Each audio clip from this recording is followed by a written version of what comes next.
우리 하나님의 말씀 보시겠습니다. 사도행전 17장 1절에서 9절까지 보시겠습니다.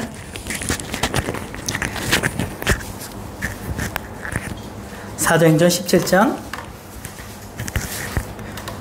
1절에서 9절까지 말씀 보시겠습니다.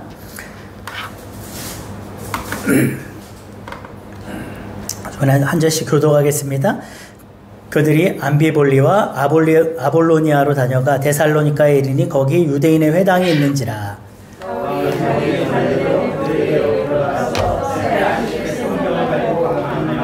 뜻을 풀어 그리스도가 해를 받고 죽은 자 가운데서 다시 살아나야 할 것을 증언하고 이르되 내가 너희에게 전하는 이 예수가 곧 그리스도라 하니 그 중에 어떤 사람 곧 경건한 헬라인의 큰 무리와 적지 않은 기부인도 권함을 받고 바울과 실라를 따르나 그러나 유대인들은 시기하여 저자의 어떤 불량한 사람들을 데리고 때를 지어 성을 소동하게 하여 야손의 집에 침입하여 그들을 백성에게 끌어내려고 찾았으나 발견하지 못하며 야손과 몇 형제들을 끌고 읍장들 앞에 가서 소리질러 이르되 천하를 어지럽게 하던 이 사람들이 여기도 이르매 야손이 그들을 맞아 들였도다. 이 사람들이 다 가이사의 명을 거역하여 말하되 다른 임금 곧 예수라 하는 이가 있다 하더이다 하니 무리와 읍장들이 이 말을 듣고 소동하여 다같이요 야손과 그 나머지 사람들에게 보석금을 받고 놓아주니라. 아멘. 할렐루야.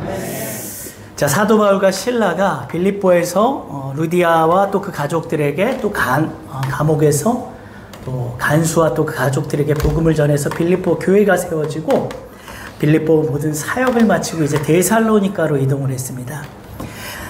그래서 오늘 함께 읽은 본 말씀은 사도 바울의 데살로니가 사역에 관한 그런 내용입니다.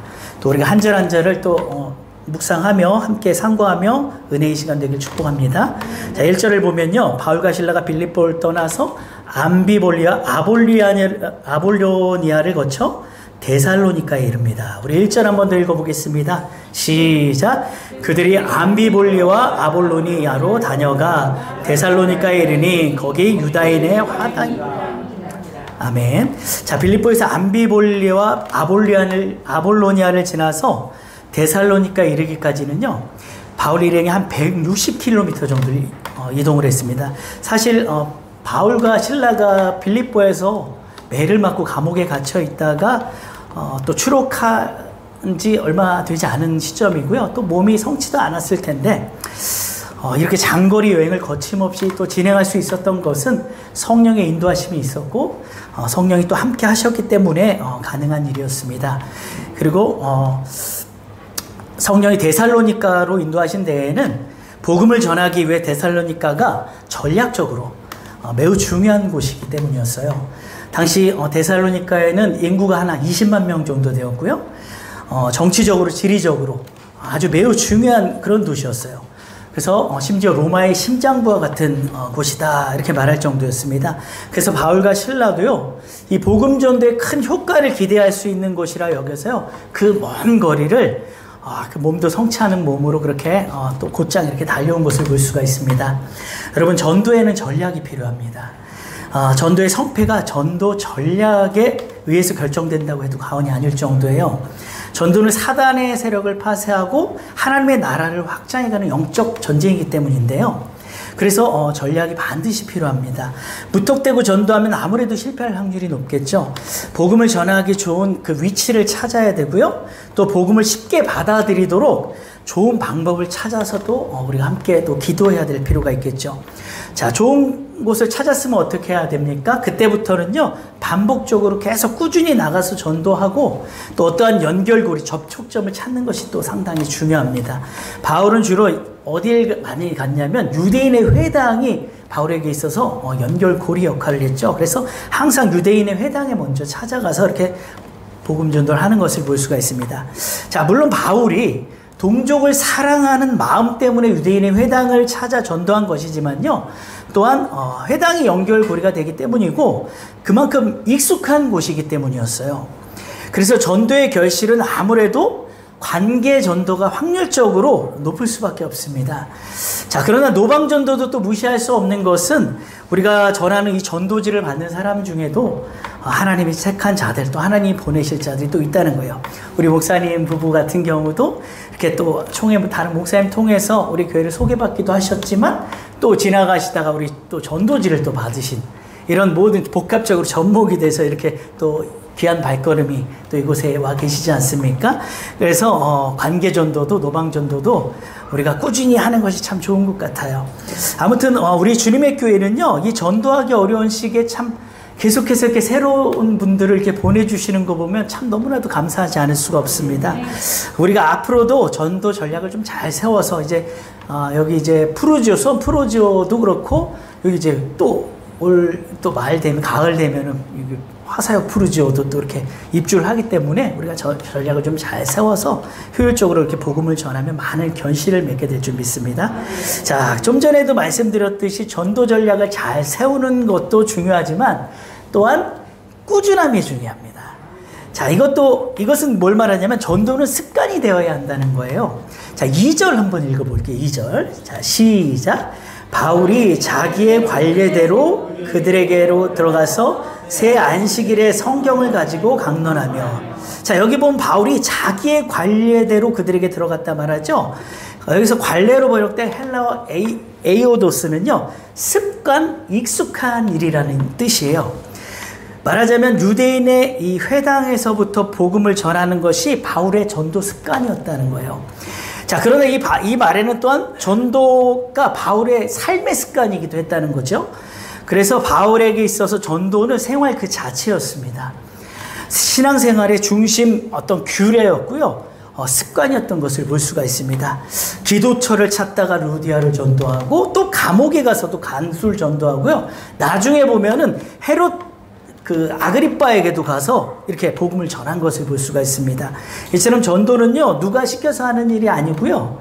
또 이렇게 전도, 태가족 초청잔치 이런 큰 행사에만 하는 게 전도가 아니라, 우리가 일상에서 만나는 또 사람들에게, 또 하나님이 또 마음에 감동 주시는 사람들에게 우리가 연락하고 또 그들을 전도하는 것이 또 중요하다고 봅니다. 그래서 또 우리 교회는 매일같이 또 우리 전도사님과 또 사모님이 이렇게 나가서 전도를 계속해서 하시기 때문에 우리가 같이 나와서 또 이렇게 동참하는 것도 역시 좋은 전도 습관이 될 수 있지 않을까 생각해 봅니다. 여러분, 본문의 이 바울과 같이요, 전도를 자기 삶의 관례로 삼으시기 바랍니다. 자, 습관으로, 전도는 습관이 되셔야 돼요. 그래서 여러분의 삶이 항상 하나님의 풍성한 은혜로 채워지고 아름다운 전도 열매로 인해 기쁨이 넘치게 될 줄 믿습니다. 자, 또 전도는요, 뭐가 중요하냐면 말씀이 중심이 되어야 합니다. 자, 2절에 보면요, 바울도 3주에 걸쳐서 안식일에 회당에서 성경을 강론했어요. 자, 여기서 성경은 유대인들이 잘 알고 있는 당연히 구약 성경이겠죠. 바울은 이미 성취된 구약 성경의 의미에 대해서 강론을 한 건데요. 이것은 마치 예수님이 자신에 대해서 증거할 때에 구약 성경을 인용해서 유대인들과의 어떤 접촉점을 만드신 것처럼 바울도 동일한 방법을 사용했어요. 여러분, 우리가 전도할 때요, 내 간증하고 우리 교회 자랑하고 또 우리 목사님 자랑하는 것도 중요하죠. 그것도 중요하지만 무엇보다도요, 말씀을 전하는 것이, 복음을 전하는 것이 가장 효과적이고 생명력이 있는 줄 믿으시기 바랍니다. 자, 물론 상황과 대상에 따라서요, 좀 달라지겠지만 여러분, 항상 복음 전도가 중심이 돼야 합니다. 그래서 복음을 전하면 왠지 고리타분하게 생각하고 또 듣지 않을 것 같잖아요. 그런데 그렇지 않습니다. 하나님의 택한 자는요, 듣게 되어 있어요.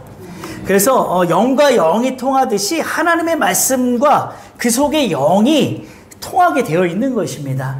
말씀이 하나님이시기 때문에 하나님의 자녀가 맞다면요, 이 복음을 전할 때 그 속에 이 속사람이, 한 사람은 다 속사람 영혼이 있기 때문에 아버지를 그 속사람이 알아볼 수 있다는 거죠. 그래서 3절을 보면요, 바울도 유대인의 회당에서 강론하면서 그 모든 내용을 자기 임의대로 말하지 않고 성경 말씀에 대해 하나하나 설명을 했던 거예요. 3절 한번 읽어보겠습니다. 시작. 뜻을 풀어 그리스도가 해를 받고 죽은 자 가운데서 다시 살아나야 할 것을 증언하고 이르되 내가 너희에게 전하는 이 예수가 곧 그리스도라 하니. 자, 이처럼 구약 성경을 가지고 예수 그리스도에 관한 사실을 유대인들이 알아들을 수 있도록 그 뜻을 쉽게 강해를 한 거죠. 자, 성경을 해설했지, 바울이 성경을 해설했죠? 자기의 생각을 주장한 게 아니에요. 구약 성경이 말하는 그리스도가 우리를 위해서 해를 받고 이 고난을 당하시고 죽으시고 우리를 위해 다시 살아나신 그 예수시고 그 예수가 곧 그리스도시다라고 지금 확실하게 선포를 하고 있는 겁니다. 이 일을 하나님의 경륜 가운데 정하신 것으로 반드시 일어날 수밖에 없었던 사실이라고 해설해 주고 있는 거예요. 자, 그런데 참 아이러니한 게 뭐냐면요. 성경의 권위를 절대적으로 신봉하는 이 유대인들은 이 복음을 배척해요. 바울이 전하는 이 복음을 배척하고 오히려 유대인들보다 성경을 잘 알지 못하는 이방인들이 복음을 더 잘 받아들인다는 거예요. 4절 5절 한번 읽어볼게요. 4절 5절 시작. 그 중에 어떤 사람 곧 경건한 헬라인의 큰 무리와 적지 않은 귀부인도 권함을 받고 바울과 실라를 따르나 그러나 유대인들은 시기하여 저자의 어떤 불량한 사람들을 데리고 떼를 지어 성을 소동하게 하여 야손의 집에 침입하여 그들을 백성에게 끌어내려고 찾아왔으나. 자, 이처럼 복음의 핵심을 전할 때요, 복음의 결과가 나타나게 되어 있습니다. 자, 복음 자체가 믿음을 갖게 하는 능력이 말씀이기 때문에 우리가 복음을 전하면요, 복음을 받아들이는 사람과 거부하는 사람이 보이게 되어 있어요. 자, 그래서 우리가 겉모습만 보고 판단하면 안 되겠죠. 복음을 잘 받아들일 것 같은데 완강히 거부하는 사람이 있는가 하면요, 전혀 복음과 거리가 먼 사람 같은데도 의외로 복음을 잘 받아들인 사람들이 있습니다. 하나님이 사랑하는 사람들은요, 외모를 보고 판단 안 하시고 하나님은 뭐니 해도요, 하나님의 복음, 말씀을 잘 받아들이는 사람을 사랑합니다. 하나님은요, 하나님 자체가 말씀이시기 때문에 하나님의 말씀을 아멘으로 잘 흡수하고 또한 하나님의 영이 속에서 충만한 사람을 사랑하는 거예요. 우리가 보통 권사님 하나님이 사랑하십니다, 장로님 하나님 사랑하십니다 할 때 그 기준은요, 하나님의 말씀을 잘 받는 것이 기준이 되어야 돼요. 다른 걸로 기준이 되면 안 돼요. 그래서 여러분들이 하나님의 말씀을 사모할 때, 하나님의 말씀을 잘 흡수하실 때 하나님이 정말 사랑하시는 분들이 되신다는 것을 꼭 기억하셨으면 좋겠습니다. 자, 바울이 아무리 자기 동족을 사랑해서 이 유대인들에게 복음을 전해도요, 그들은 오히려 마음에 뭐가 가득했냐? 시기가 가득했어요. 그리고 복음을 배척하고 바울을 잡아 죽일 궁리만 합니다. 자, 즉 이들은요, 바울과 실라가 전한 복음의 내용에는 별로 관심이 없고 바울과 이 실라의 이 인기 때문에 시기를 했던 거예요. 왜? 사람들이 다 바울과 실라를 따라가니까. 이 유대인들이 정말 말씀에 관심이 있고 사모하는 자들이었다면요, 바울이 강론할 때 그 속에서 성령의 뜨거운 역사가 일어났죠. 그렇지 않겠습니까? 성령의 역사에 설득당할 수밖에 없어요. 하나님의 말씀을 사모하는 마음으로 받게 되면요, 이 속에 뜨거운 성령이 임할 수밖에 없습니다. 그래서 그 성령의 그 감동으로 인해 기쁨이 넘치게 되고 내가 하나님께 설득이 되는 거예요. 그러나 이들의 관심사가 자기들의 이 기득권과 입지에만 있었기 때문에, 그 입지를 다지는 일에만 있었기 때문에 바울과 실라를 따르는 이 경건한 헬라인들과 기부인들이 막 많아지니까 막 시기가 막 속에서 일어난 거죠. 이 경건한 헬라인들이나 기부인들은요, 이방인들이었어요. 그렇지만 유대교로 이제 개종한 사람들이거든요. 이들도 회당 예배에 이제 참석할 수 있는 권한이 있었어요. 그리고 바울의 복음을 듣고 이제 믿음을 갖게 된 건데요. 여러분, 헬라인들이 어떤 사람들입니까? 철학과 아주 철학과 신화에 심취해 있는 사람들이에요. 그래서 당대에도 아주 수많은 철학자들이 그들 가운데 함께 있었는데요. 헬라의 이 사람들이 처음에 이 유대교로 개종한 이유가 뭐냐면, 철학과 신화로 자기들의 그 영혼의 목마름이 해결이 되지가 않는 거예요. 이 철학은 끝없는 궤변으로 가다 결국은 그냥 네가 알아서 해라 이렇게 끝나버리거든요. 그러니까 거기서 정말 이 영혼의 갈급함이 해결이 안 되는 거죠.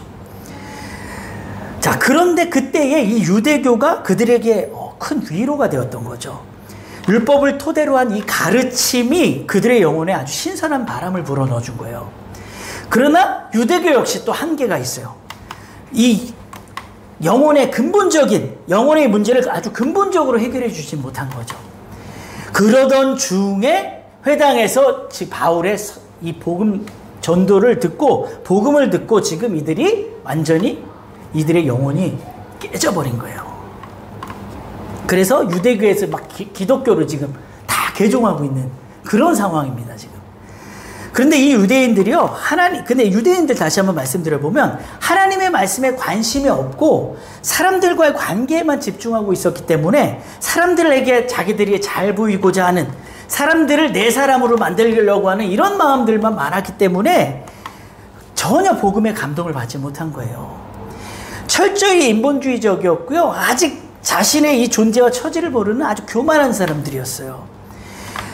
그래서 여러분 복음 전도를 하시다 보면요, 무엇을 보셔야 하는가 하면 이 말씀을 듣는 사람이 복음을 사모하는 마음이 있는가, 말씀에 관심이 있고 들으려고 하는지를 잘 살펴보실 필요가 있어요. 전도되어 오는 사람 중에는요, 어떤 사람들은 말씀에 전혀 관심 없고 다른 목적으로 오는 사람들도 있어요, 사실은 교회에. 그런 사람들은 결국 목적을 이룰 수 없게 되면 어떻게 됩니까? 결국에는 금세 교회를 떠나버리더라고요. 이곳에 다른 목적, 불선한 목적으로 오는 사람도 있어요. 뭐 어떤 사업적인 목적으로 오는 사람도 있고요. 아무튼 복음이 아닌 그런 목적을 가지고 오는 사람들은 분명히 금방 교회에서 또 이탈하게 되어 있다는 거죠. 그래서 하나님의 자녀 구별법은요, 우리가 복음을 전해보면 알 수 있어요. 이 사람이 딱 복음을 전했을 때 어떤 반응인지를 보면은 이 사람이 정말 하나님이 사랑하는, 하나님의 택한 자다, 아니다, 이거를 여러분이 알 수 있다라는 것입니다. 그래서 여러분, 우리 주변에 의외로 복음을 듣기 원하는 갈급한 심령들이 아직도 많이 있습니다. 그래서 여러분들이 좀 주위에 눈을 돌리시고 갈급해하는 그 심령들에게 정말 이 복음을 전하셔서, 우리 또 주님의 교회가 얼마나 또 복음적인 교회입니까? 얼마나 말씀 중심의 교회이고 성령 충만한 교회입니까? 여러분 꼭 나가셔서 복음을 꼭 전하시고 또 귀한 영혼들, 죽어가는 저 영혼들을 꼭 교회로 이끄시는 여러분들 되셨으면 좋겠습니다. 자, 그리고 여러분, 바울과 실라가요, 성령 충만한 자들이었잖아요. 복음을, 진리를 전하는 자들이었어요. 자, 그들이 복음을 전할 때에 아무런 감동이 없었다면 이 헬라인들이요, 경건한 헬라인들이나 귀부인들이 이 속에 성령의 감동이 없었다면요, 어떤 마음의 기쁨이 없었다면 복음을 믿고 따를 리가 없어요. 그렇죠? 그래서 하나님의 택한 자들은 말씀에 관심이 많고 진리를 전하면 감동받게 되어 있다는 것입니다. 그런데 아무리 겉으로는 하나님 믿는 척해도 속은 전혀 아닌 그런 사람들도 있다는 거예요. 이 유대인들이 정말 하나님의 백성이고요, 하나님을 사모했다면요, 복음을 듣고 자기들이 정말 하나님의 백성이고 복음을 들은 자들이라면, 정말 하나님을 철저히 믿는 자들이었다라면 이런 반응이 나올 수가 없죠. 제가 늘 요한복음 강해에서도 말씀드린 것처럼요, 유대인들이 메시아를 받아들이지 않고 예수 그리스도를 알아보지 못한 것은요, 그들이 하나님과의 교제가 없었다는 거예요. 따지고 보면 겉으로만 신앙생활하는 거예요. 하나님과의 교제가 있었더라면요, 예수 그리스도가 어떤 모습으로 오는 것은 별로 상관없어요. 아무리 초라한 모습으로 오셔도 그분의 말씀 딱 들어보면 알죠. 말씀을 들어보면 하나님이 보내신 자구나 하는 것을 알 수 있다라는 거예요. 그래서 예수님의 제자들은 어떻게 그렇게 예수님을 그렇게 알아보고 영접을 하고 제자로서 즉각 자기 거 다 버리고 따릅니까? 그래서 우리가 이 시대에 하나님을 정말 내가 따른다, 하나님의 사람이다라고 하는 것은 하나님을 알아볼 수 있어야 돼요. 하나님을 알아볼 수 있다는 것은 하나님의 복음, 하나님의 말씀을 알아들을 수 있는 귀가 있고 하나님의 말씀을 볼 수 있는 영적인 눈이 열려 있다는 겁니다. 그래서 마지막 때에 성령이 일곱 교회에게 말씀하시는 공통점이 귀 있는 자는 들으라예요. 귀가 없는 사람이 어디 있습니까? 하나님의 말씀을 들을 수 있는 귀를 말하는 거겠죠. 그래서 신앙의 연수, 어떤 우리 어떤 직분들 이런 거는 하나님 앞에 그런 거 갖고 내세우면 안 돼요. 하나님의 말씀을 정말로 내 속에서 하나님과 영적으로 교제함이 있는가, 이것이 정말 중요해요. 하나님과 친밀한 교제를 하고 있느냐, 이것이 중요합니다. 초림 때를 보면은요, 재림을 대충 예상할 수가 있는데요. 초림 때도 어땠습니까? 정말로 스스로 자아도취된 그 신앙들, 그 외식적인 신앙들은 하나님 앞에 불합격이었어요.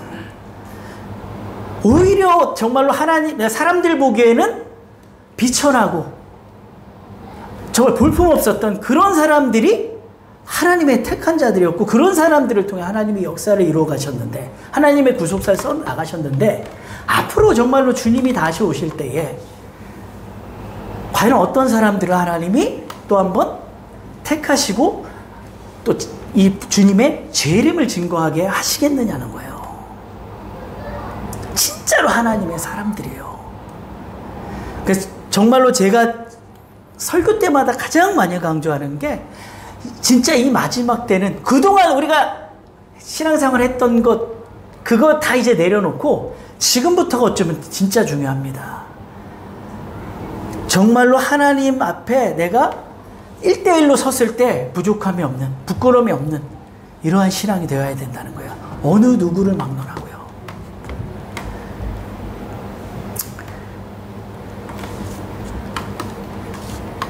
예수님을 잡을 때도 유대인들이 그랬거든요. 그래서 예수님이 너희들이 어째서 강도를 잡는 것 같이 칼과 몽둥이를 가지고 와서 나를 잡으려고 하느냐, 이렇게 말씀하셨어요. 지금 유대인들이 깡패들을 지금 동원해가지고 예수님을 지금 잡으려 하는 거거든요. 이게 지금 하나님을 믿는 사람들이라고 할 수가 있습니까? 이들이 하나님하고 정말 영적으로 조금만 통했더라도 사도 바울의 그 복음이 이 속에 들어갔죠. 깨달았죠. 전혀 한마디도 들어가지 않았어요. 말이 안 되지 않습니까? 어떻게 하나님의 사도를, 하나님의 복음을, 하나님의 말씀을 전하는 자들을 어떻게 몽둥이, 조직 폭력배들을 동원해가지고 이렇게 잡으려고 합니까?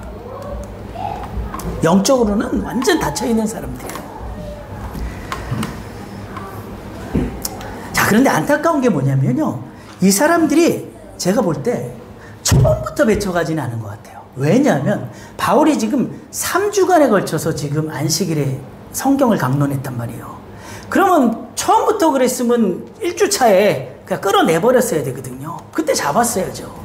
근데 한 3주차 지나서야 이렇게 했다는 것은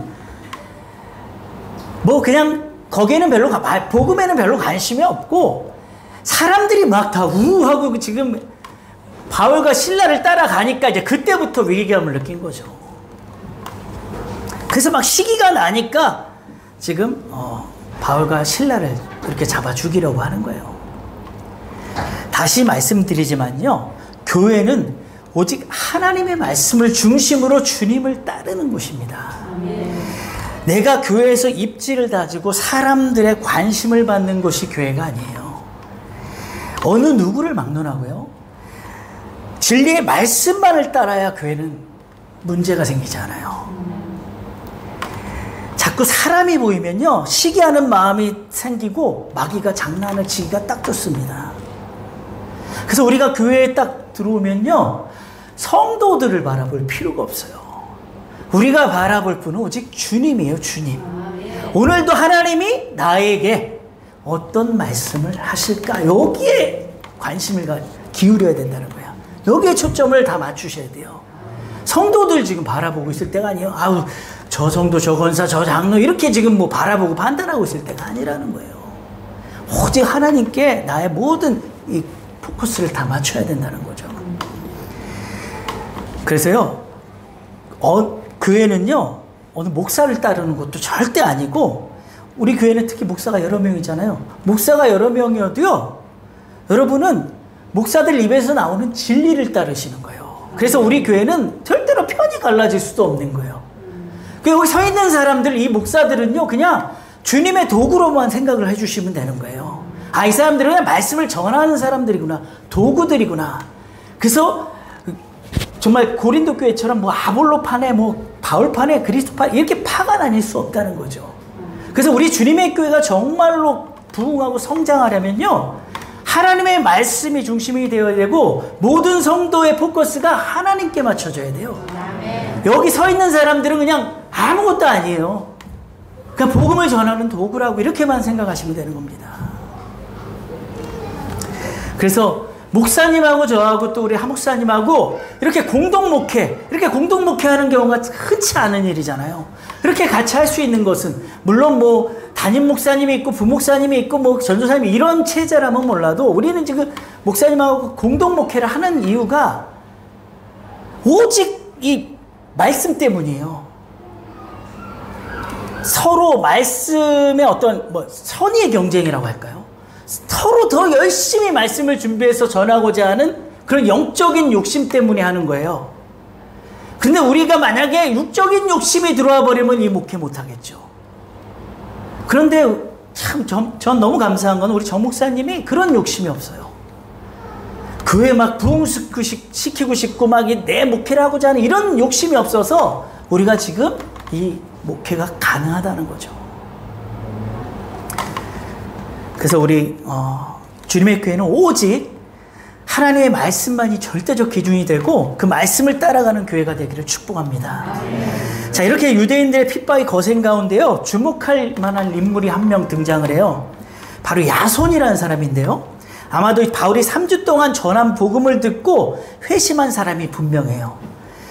자, 바울 일행이 빌립보에서 루디아의 집에 머물렀던 것처럼요, 지금 이 데살로니가에서는 누구의 집에 머물렀냐면 이 야손의 집에 머물렀다라는 거죠. 아마도 이제 야손이 회당 예배에 참석했다가 바울의 그 복음을 듣고 은혜를 받고 회심해서 감동해서 이제 바울을 자기 집에 이렇게 초청해서 또 그렇게 따로 또 개인적으로 이렇게 말씀을 듣고 싶었던 그런 사모함이 있었던 인물이 아닐까, 이런 생각을 할 수가 있죠. 그래서 유대인들이 깡패들을 동원해서 바울과 실라를 찾으러 아손의 집에 왔지만 어떻게 합니까? 발견할 수가 없었죠. 그가 이미 은밀한 곳에 숨겨버렸기 때문에, 또 이렇게 따로 피할 수 있는 길을 열어줬기 때문에 야손은 그 일로 결국은 고발당하고 또 읍장에까지 끌려가는 이러한 상황이 되죠. 그 신문을 받고 나서 이제 다시는 바울과 실라를 집에 들이지 않겠다, 또 바울과 실라를 데살로니가에서 떠나게 해서 다시 이런 소동이 일어나게 하지 않겠다 하는 이 각서를 쓰고 이제 보석금을 내고 풀려난 거예요. 참으로 놀라운 것은 뭐냐면요, 불과 3주 만에 복음을 듣고 이렇게 믿음이 좋은 성도가 생겨났다는 거예요. 아니나 다를까 후에 이 야손을 중심으로 데살로니가 교회가 세워집니다. 이 야손이 또 데살로니가 교회의 핵심 또 리더십이 되는 걸 볼 수가 있어요. 그래서 바울이 불과 3주간 복음을 전했지만 아주 교회가 이 데살로니가 교회가요, 아주 은혜롭게 성장을 했는데요. 데살로니가 전서에 보면은 바울이 야손을 비롯한 이 데살로니가 성도들의 믿음을 아주 극찬을 합니다. 뭐라고 말하냐면 마게도냐와 아가야에 있는, 그러니까 그리스 전체에서 모든 믿는 자의 본이 되었다라고 말할 정도예요. 이 지금 3주 만에 복음을 듣고 3주 동안 복음을 듣고 지금 성도들이 된 사람들이 그리스 전체에 가장 믿음 있는 사람들이 되었다라는 거예요. 그래서 오늘 본문의 야손만 보더라도요, 자기 신변의 그 위협을 감수하면서 이렇게 바울과 실라가 복음을 전할 수 있도록 이렇게 돌보고 숨겨주는 일이 결코 쉬운 일이 아닙니다. 믿음이 없이는 절대 불가능한 일이에요. 그러한 야손을 비롯한 이 데살로니가 교회 성도들이 믿음이 이렇게 빨리 성장할 수 있었던 이유가 있습니다. 데살로니가 전서에서요, 바울이 이 데살로니가 성도들에게 이렇게 편지를 보내요. 너희가 많은 환난 가운데서 성령의 기쁨으로 말씀을 받았다라고 말해요. 많은 환난 가운데서, 그렇게 많은 핍박 가운데서 너희들이 성령의 기쁨으로 말씀을 받았다. 환란이 있는데 그 환란을 이길 수 있었던 것은 성령의 기쁨이 있었다라는 건데요. 그렇죠. 성령의 기쁨 없이, 아까도 제가 말씀드렸지만 하나님의 성령의 그 기쁨과 감동 없이 이 환란을 이겨낼 수가 없어요. 이렇게 쉽게 또 개종을 할 수가 없는 거예요. 그런데 이들이 성령의 기쁨으로 말씀을 받았고, 또 뭐라고 말했냐면요, 하나님의 말씀을 받을 때 이 데살로니가 성도들이 사람의 말로 듣지 않고 하나님의 말씀으로 들었다라고 얘기를 합니다. 여러분, 유대인들은 누구보다도요 하나님의 말씀을 빨리 알았던 자들이에요. 그런 어릴 때, 태어날 때부터 그렇게 교육을 하잖아요. 하나님의 말씀을, 그 모세오경을 그렇게 빨리 알았던 자들인데도 불구하고 또 말씀을 얼마나 많이 들었겠습니까? 그렇죠? 그런데 어쩌면 이렇게도 영적으로 안 통할까요? 하나님과 어떻게 이렇게 보지 할까요? 어쩌면 이렇게 복음이 안 믿어질까요? 그런데 야손을 비롯한 이게 데살로니가 성도들은 3주 복음 듣고 완전히 거듭나 버렸다는 거죠. 우리 주님의 교회가요, 앞으로도 계속해서 성장하고 부흥하고 칭찬받는 교회 되려면요, 이 데살로니가 교회가 모범답안입니다. 목회자들은요, 하나님의 말씀을 전해야 돼요. 목회자가 이 단에서요, 사람 말하면 안 되겠죠. 하나님의 말씀을 전해야 되고, 우리 성도님들은 그 말씀을 목회자의 말이 아니라 하나님의 말씀으로 들으시면 되는 겁니다. 그럴 때 우리 주님의 교회가 건강하게 세워져 가는 거예요. 여기서 목회자의 말이 사람의 말로 들려지기 시작하면 그 성도는 병들기 시작합니다. 시험 들기가 좋아요. 어려운 일이 생겨 마음에. 왜냐하면 목회자가 때로는 좋은 말만 해주지 않을 때 있어요. 하나님이 항상 축복의 말만 해주지 않거든요. 때로는 잘못하면 책망의 말도 하세요. 그런데 그 말씀 또한도 하나님의 말씀으로 들으려면 그만큼 성숙한 신앙이 될 필요가 있다는 거죠. 사람의 말로 듣기 시작할 때부터 교회는 병들어 간다는 사실을 여러분 꼭 믿으시기 바랍니다. 그래서 여러분이요, 목사가 강단에서 사람의 말 하지 않도록, 여러분이 주의 종 위에 기도해야 될 내용이 뭐냐면요, 우리 목사님 강단에서 사람 말하지 않게 해주십시오. 세상 말하지 않게 해주세요. 오직 하나님의 복음만 전하게 해주시고, 오직 하나님 이 복음 연구 위에 늘 무릎 꿇는 종 되게 해주세요. 이게 기도 1번 제목이에요. 그래서 목회자가 하나님의 말씀만 선포해버리면요, 막 이 속에 성령의 감동이 되고 여러분들 속에서 막 뜨겁게 일어나기 때문에 인정하지 않을 수가 없어요. 그래서 여러분이 오직 주님만 주목하시고 주님의 말씀만 들어가시는 분들이 되시길 축복합니다.